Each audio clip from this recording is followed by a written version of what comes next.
السلام علیکم ورحمۃ اللہ وبرکاتہ۔ ناظرین کرام، 94 نیوز کا اسٹوڈیو مذہبی اور دینی تعلیمات پر مبنی پروگرام رہبر کامل صلی اللہ علیہ وآلہ وسلم کے ساتھ میں ہوں آپ کا میزبان ڈاکٹر غلام عباس صاحبی۔ ناظرین کرام، حسب سابق آج ایک مرتبہ پھر میرے اسٹوڈیو کی زینت ممتاز عالم دین، نامور مذہبی اسکالر حضرت علامہ مولانا قاری زاہد شریف الازری صاحب، پرنسپل دارالعلوم محمدیہ غوثیہ الفریڈ ٹاؤن منڈی بہاؤالدین، خوش آمدید کہتے ہیں۔ السلام علیکم۔ وعلیکم السلام ورحمۃ اللہ وبرکاتہ۔ ڈاکٹر صاحب کیسے ہیں آپ؟ اللہ کریم کا شکر ہے ڈاکٹر صاحب، آپ خیریت سے ہیں؟ الحمدللہ الحمدللہ۔ ناظرین کرام، آج ہمارے اسٹوڈیو کا حصہ ممتاز ثناخانی مصطفیٰ منڈی بہاؤالدین کی خوبصورت پہچان جناب مختار نعمانہ صاحب، وہ بھی تشریف لائے ہیں، انہیں بھی خوش آمدید کہتے ہیں۔ السلام علیکم۔ وعلیکم السلام۔ کیسے ہیں آپ؟ الحمدللہ۔ ناظرین کرام، یہ دو ہستیاں میرے ساتھ آج کے پروگرام کی زینت ہیں، اور آج جمعۃ المبارک ہے۔ میں نے یہ مناسب سمجھا کہ ہم اسی ٹاپک پہ آج گفتگو کریں اور اپنے ناظرین تک کچھ باتیں شیئر کریں کہ جمعۃ المبارک کی فضیلت کیا ہے، اور جمعہ کی برکت کیا ہے، جمعہ کے آداب کیا ہے، جمعہ کی نماز کا حکم کیا ہے، اور معاشرتی اہمیت کیا ہے۔ اسی حوالے سے انشاءاللہ خوبصورت گفتگو آج قبلہ قاری صاحب اس پہ گفتگو فرمائیں گے، اور جمعہ کا وہ خاص دن مبارک اور برکت والا دن ہے، تو اسی حوالے سے میں قبلہ قاری صاحب سے ملتمس ہوں کہ قبلہ قاری صاحب آج جمعہ کی نماز کے حوالے سے اور جمعہ کی دن کی فضیلت کے حوالے سے میں چاہتا ہوں کہ آج ہمارے ناظرین تک کچھ باتیں شیئر ہو سکیں۔ بسم اللہ الرحمن الرحیم، الحمدللہ رب العالمین، والصلاة والسلام علی سید الانبیاء والمرسلین، اما بعد۔ ڈاکٹر صاحب، آپ نے بہت خوبصورت موضوع کا انتخاب کیا، ہمیشہ کی طرح۔ اللہ کریم آپ کا یہ خوبصورت اہتمام کرنا اور اس کے اوپر ہمارا مل بیٹھنا، اور 94 چینل کی وساطت سے سامعین تک اور ناظرین تک گفتگو پہنچانا اپنی بارگاہ میں قبول فرمائے، اور ہم سب کو اس کے اوپر عمل پیرا ہونے کی توفیق عطا فرمائے۔ جمعۃ المبارک کی اہمیت اور فضیلت کا اندازہ اس بات سے لگا سکتے ہیں کہ قرآن کریم فرقان حمید اللہ تبارک و تعالیٰ کی جو لا ریب بے عیب کتاب ہے، اس کے اندر 114 صورتیں ہیں۔ ان میں سے اللہ کریم نے پوری ایک صورت کو جو نازل فرمائی ہے، اس صورت کا نام ہی سورۃ الجمعہ ہے۔ سبحان اللہ سبحان اللہ۔ پھر اس کا جو دوسرا رکوع ہے، جس کی ابتدا ان آیات اور ان الفاظ سے ہوتی ہے، یا ایھا الذین آمنوا اذا نودی للصلاۃ من یوم الجمعۃ فاسعوا الی ذکر اللہ وذروا البیع ذالکم خیر لکم ان کنتم تعلمون۔ پھر اسی طرح اگلی آیات میں بھی اللہ پاک نے اسی موضوع کو بیان فرمایا ہے۔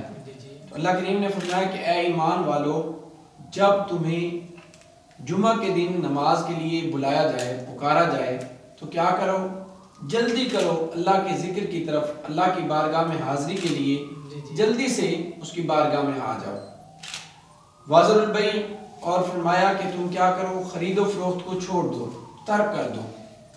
ذالکم خیر لکم ان کنتم تعلمون، تو یقیناً یہ تمہارے حق میں بہتر ہے۔ اس چیز سے جو تم کاروبار میں لگے ہو، تم اپنا بزنس میں اور مصروفیات میں لگے ہو، جب تم اللہ کا پیغام سن لو، جب تمہیں نماز جمعہ کے لیے بلایا جا رہا ہو، تو کیا کرو؟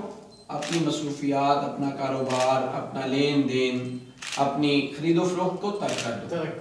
اب یہاں پر ایک سوال پیدا ہوتا ہے، آیا کہ کیا صرف لین دین ترک کرنا ہے؟ کوئی اور بندہ کسی اور مصروفیت میں لگا ہے؟ آج کے دور میں ہم جس میڈیا کے دور سے گزر رہے ہیں اور سوشل میڈیا کے دور سے گزر رہے ہیں، کوئی جناب اپنے موبائل پہ لگا ہے یا کوئی اور اپنی مصروفیات نپٹا رہا ہے، کیا وہ اس کے حکم میں نہیں آئیں گے؟ نہیں۔ مفسرین کرام نے باقاعدہ لکھا ہے کہ اللہ پاک نے یہاں پر خرید و فروخت ایک چیز کا ذکر کر کے مطلق یہ تو فرمایا، لیکن اس کے تحت اس کے زمرے میں ہر طرح کی مصروفیات ہیں۔ جس مصروفیت میں آپ موجود ہیں، کیا کریں اسے نپٹائیں اسے ترک کریں اور جلدی سے اللہ کی بارگاہ میں آ جائیں. اب جلدی بھی کیسی کرنی ہے یہاں پر بھی دیکھیں محدثین اور مفسرین کرام نے رہنمائی فرمایا کہ یہ نہیں ہے بس اذان چھوڑو اور دوڑتے ہوئے آ جاؤ بلکہ نہیں وقار کے ساتھ اطمینان کے ساتھ. حدیث پاک میں ہے حضور پاک صلی اللہ علیہ وسلم نے ارشاد فرمایا جب تم اقامت کی آواز سن لو نماز سے پہلے جسے تکبیر کہتے ہیں جب وہ پڑھی جا رہی ہو تو بھاگم بھاگ ایسا نہیں کہ جیسے کوئی دوڑ کے جا رہا ہوتا ہے نہیں فرمایا بڑے اطمینان کے ساتھ اور وقار کے ساتھ چلتے ہوئے آؤ. بندہ مومن کی شان نہیں ہے کہ کوئی اسے دیکھے اور وہ اس کا وقار برقرار نہ رہے. کیا حسن اللہ پاک نے بندہ مومن کو عطا فرمایا کہ جماعت بھی کھڑی ہے فرمایا تب بھی کیا کرو اطمینان کے ساتھ سکون سے آؤ. جو تمہیں نماز رکعتیں مل جائیں انہیں پالو اور جو تمہاری رکعتیں رہ جائیں کیا کرو انہیں سلام کے بعد پورا کرو. تو یہاں پر میں ایک اور بات عرض کر کے پھر آپ کے دوسرے سوال کی طرف آتا ہوں. یہاں پر اللہ پاک نے فرمایا کہ خرید و فروخت کو چھوڑ دو. خاص طور پہ ایک بات کا یہاں پر جو ذکر ہے اس کی وجہ یہ ہے کہ جس زمانے میں یہ آیت کریمہ نازل ہوئی عرب کے اس معاشرے میں یہ تھا کہ لوگ دور دراز سے جمعہ پڑھنے کے لیے آتے تھے. آج تو جگہ جگہ جامع مسجدیں بن گئی ہیں ایک محلے میں بھی 2 مساجد موجود ہیں اور 2 سے زائد بھی موجود ہیں. دل چاہے تو اس میں چلے جاؤ دل چاہے تو دوسری میں چلے جاؤ. لیکن اس زمانے میں جو جمعے کا اجتماع ہوتا تھا وہ لوگ دور دراز سے آتے تھے. جب وہ آتے تھے دیہاتوں سے وہ کیا کرتے دیہات کی اشیاء بھی اپنے ساتھ لے آتے. وہ یہاں آ کر فروخت کرتے اور جو انہیں غلے کی ضرورت ہوتی جو کچھ خورد و نوش کی ضرورت ہوتی وہ کیا کرتے یہاں سے یعنی مدینہ طیبہ سے یا مکہ المکرمہ سے عرب کے جو بڑے شہر تھے وہاں سے وہ جاتے ہوئے اپنے ساتھ لے جاتے تھے. تو بالخصوص جمعے کے وقت خرید و فروخت کا ذکر اس لیے فرمایا کہ وہ جو زمانہ ہے اس زمانے میں یہ خاص کنڈیشن تھی. اللہ پاک نے فرمایا جب جمعے کی اذان ہو جائے تو کیا کرو اس وقت اپنے یہ معاملات لین دین ترک کر دو. بالکل ماشاءاللہ. اچھا کن صاحب ویسے تو ماشاءاللہ جمعہ کی بہت زیادہ برکات ہیں ایک بہت فضیلت ہے تو میں چاہتا ہوں کہ ہمارے ناظرین تک یہ باتیں شیئر کریں کہ جمعہ کی برکت کیا ہے. جمعہ کی برکت پہ بہت ساری احادیث طیبہ موجود ہیں بزرگان دین کے اقوال موجود ہیں. بالخصوص احادیث طیبہ میں جمعہ کی بہت زیادہ فضیلت اور برکت بیان کی گئی ہے. جمعہ کے دن جو بندہ اہتمام کرتا ہے غسل کرتا ہے اچھا لباس پہنتا ہے ضروری نہیں نیا ہو جو اس کے پاس ہے صاف ستھرا ہو اور اس کے پاس خوشبو جو موجود ہو وہ عطر ہو جو بھی کس طرح کی خوشبو ہو وہ لگائے مسواک کرے اور پھر کیا ہے کہ وہ اللہ کی رضا کے لیے جب گھر سے چلتا ہے تو اس کے ہر قدم پر اللہ پاک اس کا ایک گناہ معاف فرما دیتا ہے اس کے لیے ایک نیکی لکھ دی جاتی ہے. اور فرمایا جو بندہ جمعہ کے لیے جلدی مسجد میں پہنچ جاتا ہے تو جلدی آنے والے کا یعنی جو پہلی صف میں آ کر بیٹھتا ہے فرمایا اس بندے کو اللہ پاک وہ اجر و ثواب عطا فرماتا ہے. گویا کہ جیسے قربانی کا جانور ہوتا ہے تو وہ ذبح کر کے اللہ کی بارگاہ میں وہ پیش کر رہا ہو جیسے قربانی کا جانور اور اس میں بھی پہلی صف کے لیے فرمایا کہ جیسے اونٹ ذبح کر کے دے رہا ہے. سبحان اللہ. اور جو پھر دوسری صف میں آ رہا ہے دوسرے درجے میں آ رہا ہے اس کے لیے فرمایا گویا کہ وہ گائے ذبح کر کے اللہ کے راستے میں قربان کر رہا ہے. اور جو تیسرے درجے میں آیا فرمایا اس کے لیے گویا کہ وہ بکری ذبح کر کے اللہ کے راستے میں پیش کر رہا ہے. اور جو چوتھے نمبر پہ آیا فرمایا وہ گویا کہ مرغی ذبح کر کے صدقہ کر کے اللہ کی بارگاہ میں دے رہا ہے. اور پانچویں نمبر پہ بھی فرمایا جیسے گویا کہ وہ انڈا اللہ کی بارگاہ میں صدقہ کر رہا ہے. فرمایا پھر اسی طرح ثواب یہ کام ہوتا چلا جاتا ہے کام ہوتا چلا جاتا ہے یہاں تک فرمایا جو جمعہ کے دن بندے جمعہ پڑھنے کے لیے آتے ہیں تو 2 فرشتے مسجد کے دروازے پہ کھڑے ہوتے ہیں. ہر آنے والے کا نام لکھ رہے ہوتے ہیں اور اس کی کیٹیگری بھی لکھ رہے ہوتے ہیں. یہ پہلے درجے میں پہلی صف میں آیا ہے کیا بات ٹھیک ہے یہ دوسرے درجے میں آیا ہے یہ تیسرے درجے میں آیا ہے. فرمایا کہ وہ اسی طرح لکھتے رہتے ہیں. جب خطیب صاحب خطبہ کے لیے ممبر پہ بیٹھ جاتے ہیں تو وہ جو فرشتے ہوتے ہیں وہ اپنے رجسٹرڈ لپیٹ لیتے ہیں اور اپنے بغل میں دیتے ہیں. جو اس کے بعد آتے ہیں جیسا کہ آج کے دور میں ہم گزر رہے ہیں ہوتا کیا ہے کہ جب بالکل اذان بھی ہو جاتی ہے خطبہ بھی ہو جاتا ہے اور جماعت کھڑی ہو جاتی ہے بھاگم بھاگ ایک جماعت جناب وہ جلدی سے آ رہی ہوتی ہے بھاگم بھاگ تاکہ رکعت نہ نکل جائے. تو تو اس وقت فرمایا ان کو صرف نماز کا ثواب ملے گا، وہ جو پہلے والے فضائل تھے، وہ جو برکتیں تھیں، ان سے وہ محروم ہو گئے۔ تو اس لیے یہ اللہ پاک نے کتنا ہمارے لیے کرم فرمایا ہے کہ ہر 7ویں دن جو ہے 7 دن کے بعد یہ دن آ جاتا ہے، تو اللہ پاک اتنی برکتیں اور اتنا ثواب اور اتنا اہتمام بندے کے لیے فرما دیتا ہے۔ پھر بندہ 2 گھنٹے کے لیے تھوڑی سی اس پہ کوشش کر لے تو کتنا بڑا اجر و ثواب وہ ہر جمعے کو ہر ہفتے مطلب یہ حاصل کر سکتا ہے۔ اچھا قاری صاحب، جمعہ کے جو آداب ہیں اس حوالے سے تھوڑا سا ہمارے ناظرین تک کچھ باتیں۔ جی ضمن میں نے پہلے عرض کر دیا، سب سے پہلے تو یہ ہے کہ ہم اس دن غسل کا اہتمام کریں، جی بالکل، کیونکہ بندہ مومن کی شان یہ ہے کہ وہ پاکیزہ رہتا ہے، نظافت اور طہارت میں رہتا ہے، اور پھر فرمایا کہ الطہور شطر الایمان، جو صفائی ہے جو وہ کیا ہے، ایمان کا حصہ ہے۔ تو بندہ مومن کو چاہیے کہ ہمیشہ ہی وہ اپنا اس چیز کا اہتمام کرے، لیکن بالخصوص جب جمعے کا دن ہو تو اسے چاہیے کہ وہ غسل کرے، اچھا لباس پہنے، اور جو سنت مبارکہ ہیں بالخصوص نہانے کے بعد اچھا لباس پہننا، خوشبو لگانا، مسواک کرنا، اور پھر اسی طرح اگر سرما میسر ہے تو سرما لگانا، اور سر اور داڑھی پہ تیل لگانا، تو یہ سنت مبارکہ ہیں، ان چیزوں کا اہتمام کرے۔ اور غیر ضروری جو بال ہیں زیر ناف، اس طرح بغلوں کے، اور یہ جو ہمارے ناخن بڑھ جاتے ہیں، یہ چیزیں جو ہیں ان کو تراشنے کا اہتمام کرے۔ تو یہ جمعے کے آداب میں سے ہے۔ پھر جب وہ آئے تو مسجد میں جہاں جگہ ملے وہاں بیٹھ جائے، ٹھیک ہے۔ حدیث پاک میں آیا کہ جو بندہ جمعے کے دن آتا ہے دیر سے، اور پھر کیا کرتا ہے کہ فضیلت اور ثواب لینے کے لیے وہ پہلی صف میں جناب گردنیں پھیلا کے جا رہا ہے، گویا کہ وہ جہنم کی پل کراس کر رہا ہے۔ تو یہ آداب کے بالکل خلاف ہے، بندہ آئے لیٹ اور پھر جناب اگلی صف میں چلا جائے، نہیں، جہاں پہ جگہ ملتی ہے وہیں پر بیٹھ جائے۔ اگلی جو اگر ثواب زیادہ لینا ہے تو پھر اسے چاہیے کہ بر وقت پہلے، تو یہ آداب میں سے شامل ہے۔ پھر جب وہ مسجد پہنچ جائے تو وہاں پر شور شرابہ نہ کرے۔ حضور نے فرمایا کہ جمعہ کے دن بالخصوص کوئی مسجد میں آ کے کسی اور کو کہتا ہے خاموش ہو جاؤ، چپ ہو جاؤ، یہ گویا کہ وہ خود ایک فضول بات کر رہا ہے۔ جب وہ خود ہی شور کر رہا ہے، وہ خود ہی بول رہا ہے، تو دوسروں کو کیا خاموش کرے گا؟ تو جمعے کے آداب میں سے یہ بھی شامل ہے، جو خطیب صاحب خطاب فرما رہے ہیں اسے توجہ کے ساتھ، اسے خاموشی کے ساتھ سماعت کریں۔ تو یہ جمعے کے بالخصوص آداب میں سے ہے۔ پھر جب جمعہ سے فارغ ہو تو مسلمان بھائیوں کو جو ہے وہ ملے، ان سے احوال پوچھے، آپ خیریت سے۔ اصل میں جمعے کا جو مقاصد ہے ان میں سے ایک مین مقصد معاشرتی یہی ہے، تاکہ جو لوگ ہر نماز پہ نہیں مل سکتے، ہر دن نہیں مل سکتے، وہ ہفتے کے بعد اکٹھے ہوں، وہ ایک دوسرے کی خیریت سے آگاہ رہیں، بھئی فلاں ٹھیک ہے، فلاں کی صحت ٹھیک ہے، فلاں خود سلامت ہے۔ تو اس لیے جمعے کے جو اہمیت ہے ان میں سے ایک یہ بھی شامل ہے۔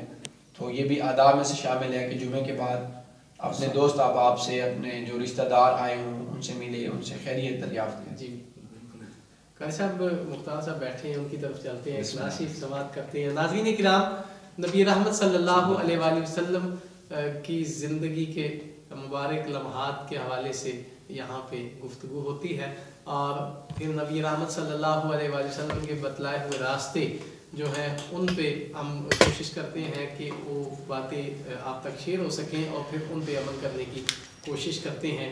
تو نبی رحمت صلی اللہ علیہ وآلہ وسلم کا ذکر ہماری زندگی ہے، اور میں سمجھتا ہوں کہ ان کے ذکر کے بغیر ہماری زندگی یقیناً ادھوری ہے۔